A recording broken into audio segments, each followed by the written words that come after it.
एक टॉपिक है दोस्तों, जिसको हम लोग बोलते हैं अधिगम का आकलन, अधिगम के लिए आकलन, अधिगम के रूप में आकलन और अधिगम में आकलन। ये सब कुछ ऐसे पॉइंट हैं जिससे कि अक्सर आप देखिएगा बच्चे को कंफ्यूजन रहती है। सब टीचर भी अलग अलग तरह से बोलते हैं, अलग अलग तरह से बताते हैं और कई बार क्वेश्चन में भी आपको अलग अलग आंसर मिलते हैं, तो कंफ्यूजन हो जाता है। तो आज हम उन सभी पॉइंट को यहाँ पर जो है क्लियर करने वाले हैं कि क्या बेसिकली उसके अंदर है और क्या कैसे समझना है। तो नमस्कार, मैं हूँ दीपक और आप देख रहे हैं आपका अपना चैनल योर ऑनलाइन पार्टनर। दोस्तों, अधिगम का आकलन, इसको हम एक तरफ लिखते हैं और बाकी को हम दूसरे तरफ लिखते हैं, है ना। अधिगम के लिए आकलन इंग्लिश में भी बता देता हूं, और अधिगम के रूप में आकलन, ठीक है। और एक और आता है, वो कभी कभी पूछता है अधिगम में आकलन। नॉर्मली ये स्टेट में वाला भी पूछ देता है कभी कभी, ठीक है। तो अधिगम का आकलन आपको असेसमेंट ऑफ लर्निंग,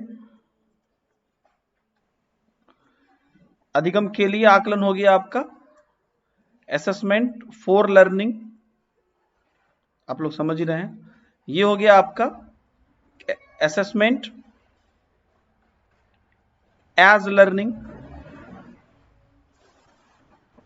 और में आकलन हो गया असेसमेंट इन लर्निंग, ठीक है। तो ये चार है, अब इसको ध्यान से देखेंगे। पहले मैं दो के लिए आपको बता दूं कि अधिगम का आकलन जो होता है, इसको आप एकदम मान के चलिए कि ये जो है आपका, ये पूरी तरीके से आपका समेटिव असेसमेंट है। समझ गए? समेटिव असेसमेंट है जिसको आप लोग बोलते हैं योगात्मक आकलन, ठीक है।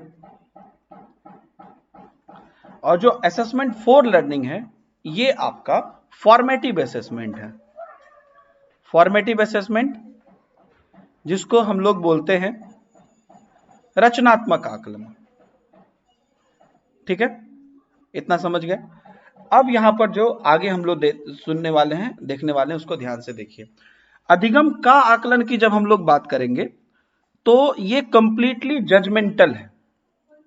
कंप्लीटली जजमेंटल है मतलब जब भी प्रश्न में आपको ऐसा लगेगा कि इसके बेसिस पर आपको जज किया जा रहा है या इसके बेसिस पर आपको कोई ना कोई डिसीजन लिया जा रहा है या इसके बेसिस पर आपको किसी न किसी रूप में फाइनल आपको किसी भी तरह से किसी भी चीज के लिए चुना जा रहा है, तो ये आपका अधिगम का आकलन होता है। नाम से भी प्रतीत होता है कि जो अधिगम किए हैं उसका आकलन कर लो और उसके बाद जो भी डिसीजन लेना है ले लो। तो ये अधिगम का आकलन। जब भी हमको ऐसे प्रश्न पूछे जाएंगे कि विद्यालय के लास्ट में जो आपका मूल्यांकन होता है या आकलन होता है, जिसके बाद कि हम ये डिसाइड करते हैं कि बच्चे को अगले क्लास में भेजा जाना चाहिए कि नहीं भेजा जाना चाहिए, तो ये अधिगम का आकलन है। दूसरा यहां पर आता है आपका अधिगम के लिए आकलन। अधिगम के लिए आकलन में क्या होता है, असेसमेंट फॉर लर्निंग में, कि यहां पर हमारा कोई मोटिव नहीं रहता है आपको जज करने का। थोड़ा मैं अगले स्लाइड पर चलता हूं। यहां पर आपका कोई मोटिव नहीं रहता है जज करने का।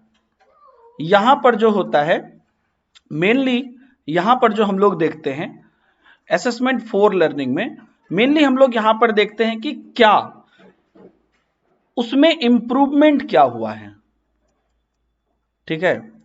नाम ही है, मतलब बोलते हैं ना कि तेरे लिए, मतलब अधिगम के लिए, अधिगम करना है हमको। हमारा इंटेंशन क्या है, अधिगम करना है हमको। कितना सीखा, है ना, और क्या सीखना बाकी है। समझ रहे बात आप? और क्या सीखना बाकी है और क्या सिखाना है, क्या सिखाना है, ये सब करने के लिए हम लोग जब बच्चे को चेक करते हैं तो वो आपका जो है रचनात्मक आकलन हुआ, जिसी को हम लोग अधिगम के लिए आकलन में रख देते हैं। जैसे कि आपको प्रश्न आता है कि अगर मान लीजिए आप बच्चे को कहीं पर घुमाने लेकर जाते हैं, वापस लेकर आते हैं और वहां के बारे में चर्चा करते हैं, तो क्या होगा, हम वहां पर बेसिकली अधिगम के लिए आकलन कर रहे हैं। चर्चा करके कि वहां पर आपने क्या सीखा, पार्क में जो घूमने गए थे तो अब और क्या वहां पर कुछ डिस्कशन करके वो भी बताएंगे सर हमने ये सीखा वो देखा, फिर हम उनको बताएंगे कि अरे नहीं नहीं वहां पर ये ऐसा था वो ऐसा था, है ना।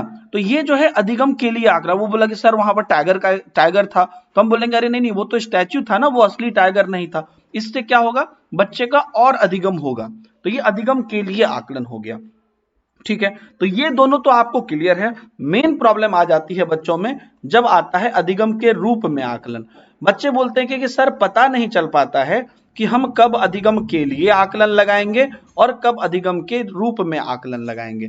तो ध्यान से देखिए बेटा, अधिगम के रूप में आकलन की जब हम बात करते हैं तो यहां पर क्या है, अधिगम का रूप है ये। वर्ड को 2-3 बार पढ़िएगा तो आपको खुद फील होगा, आंख बंद करके इसको पढ़िए। अधिगम का ही रूप है, समझ रहे बात आप, अधिगम का ही रूप है ना। ये कोई मतलब आपको जजमेंटल का रूप नहीं है, ये जो आकलन है ये अधिगम का ही रूप है। That is the form of learning, है ना, ये आपका लर्निंग का ही फॉर्म है। मतलब क्या हो रहा है कि आपकी जो है बेसिकली लर्निंग चल ही रही है। आपने कई टीचर के मुंह से सुना होगा इसको बोलते हुए कि ये स्व आकलन बोलते हैं इसको। आपको पता है इसको क्यों स्व आकलन बोलते हैं? बिल्कुल सही बताया आपको जिसने भी बताया। स्व आकलन इसलिए बोलते हैं, सेल्फ असेसमेंट इसलिए बोलते हैं क्योंकि जिस समय पर आप अधिगम कर रहे होते हैं उसी समय पर, है ना, आपको पता चलता है कि नहीं ये गलती है, तो आपने उसको सुधार किया, फिर आपको लिख दिया। जैसे कि यहां पर अभी मैंने 100 के बदला ख लिख दिया था, आपने देखा, मैंने फिर इसको काटा, फिर यहां पे लिख दिया, तो ये क्या हो गया, अधिगम के रूप में आकलन। लिखा, फिर देखा या किसी ने बोला, ठीक है, या खुद से देखा कि अरे नहीं नहीं ये तो गलती हो गया, तो रूप अधिगम का ही चल रहा है ना। इसका आपके किसी भी आगे निदान से या आपके उपचार से या रचनात्मकता से या किसी भी चीज से इसका कोई संबंध नहीं है, क्योंकि ये वहां तक बात जा ही नहीं रही है, बात आपके पढ़ाई के बीच में ही चल रही है। इस पर एक क्वेश्चन आपको पूछा जाता है बावर्ची वाला, कि बावर्ची खाना बनाते समय चखता है। पहली बात तो आप समझ लीजिए कि निश्चित रूप से वह स्व आकलन कर रहा है, कोई दूसरा आदमी आके तो नहीं चख के उसको बता रहा है, वह खुद चख रहा है।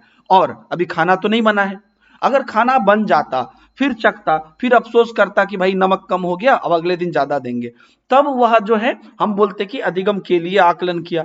लेकिन यहां पर क्या है कि वो खाना बनाते समय चखा, नमक कम है नमक डाल दिया, तो ये रूप अधिगम का ही चल रहा है, मतलब वो क्रिया चल रही है, अधिगम चल रही है।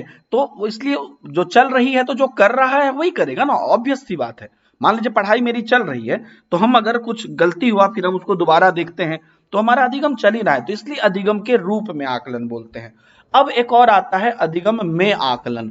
ये आप लोगों ने कम सुना होगा, लेकिन बच्चों ने बोला था कि यहाँ पर जो है सर ये भी बता दीजिएगा। अधिगम में आकलन क्या होता है? Assessment in learning. अब इसको भी ध्यान से पढ़िए। असेसमेंट इन लर्निंग मतलब क्या हुआ कि अधिगम के अंदर ही आकलन।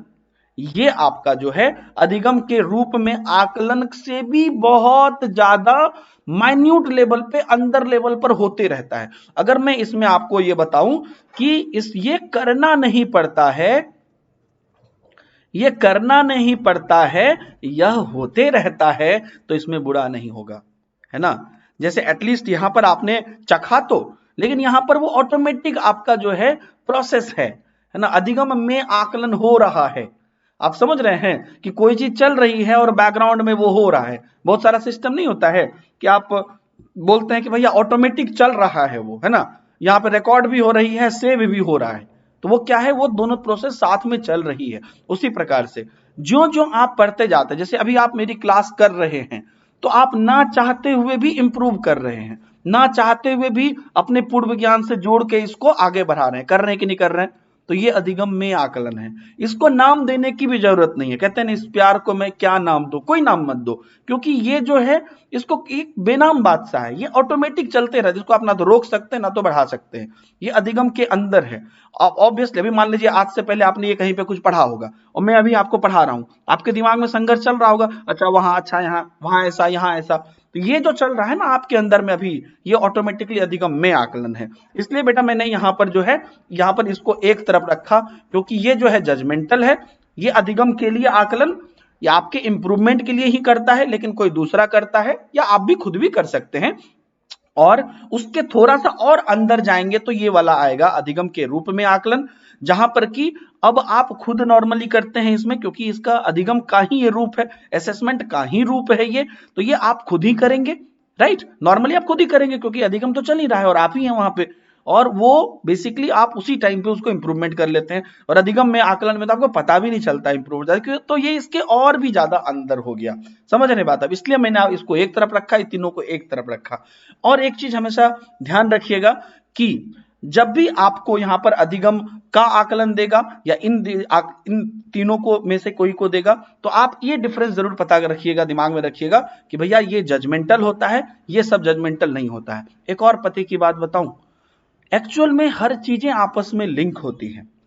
अधिगम में आकलन ऑटोमेटिकली चलते रहता है ना, उसमें अगर थोड़ा सा बड़े लेवल पे चल जाइएगा तो ऑटोमेटिकली वो एक समय पर आके, अगर आपको अभी जैसे पढ़ते पढ़ते कोई डाउट हो गया, फिर आप डाउट अपने आप क्लियर कर लेते हैं किसी चीज को देख कर जाकर, मतलब आपने ध्यान में लाया, नोटिस किया, तो वो अधिगम के रूप में आकलन हो जाएगा। जैसे बावर्ची का हुआ था, वही जब आपके लिए कोई और कर देगा, या वही मान लीजिए खाना बन गया या आपने पढ़ाई कर लिया, फिर आपने सीखा कि नहीं अब जो है अगले टेस्ट में हम बढ़िया नंबर लाएंगे, तो ये काम अधिगम के लिए आकलन कर लिया।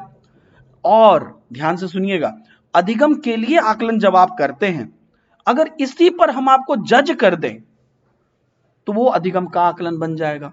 तो ये हमेशा निर्भर करेगा कि हमको बोला क्या है। अगर हमको बोला जा रहा है कि अभी मैं अगर आपको बोलूं कि चलो मैं क्लास टेस्ट लेता हूं, और इस क्लास टेस्ट के बेसिस पर मैं डिसाइड कर दूंगा कि कौन सी टेट में पास किया है और उसको सर्टिफिकेट मिल जाएगा, तो अधिगम का आकलन हो जाएगा। लेकिन वहीं पर मैं बोलूं कि चलो मैं क्लास टेस्ट लेता हूं और उसके बाद देखूंगा कि भाई तुम्हारा ये 5 क्वेश्चन गलती हुआ, इसको ऐसे सुधार लो ताकि आप एग्जाम अच्छा से दे पाओगे, तो वो अधिगम के लिए आकलन हो जाएगा। समझ रहे बात आप। तो इसलिए यहां ये सबसे भीतर में, इसके ऊपर ये, इसके ऊपर ये और इसके ऊपर ये, है ना। तो ये पूरा सीरीज है। तो उम्मीद है कि आपको ये समझ में आया होगा। बहुत बहुत धन्यवाद आप लोग को इस वीडियो देखने के लिए। ऐसे इंपॉर्टेंट नोट्स के लिए आप योर ऑनलाइन पार्टनर को फॉलो कर सकते हैं। वीडियो के डिस्क्रिप्शन में आपको बाकी सारे लिंक है अपने बुक की और सारी चीजों की, देख लीजिए। बाय बाय, जय हिंद।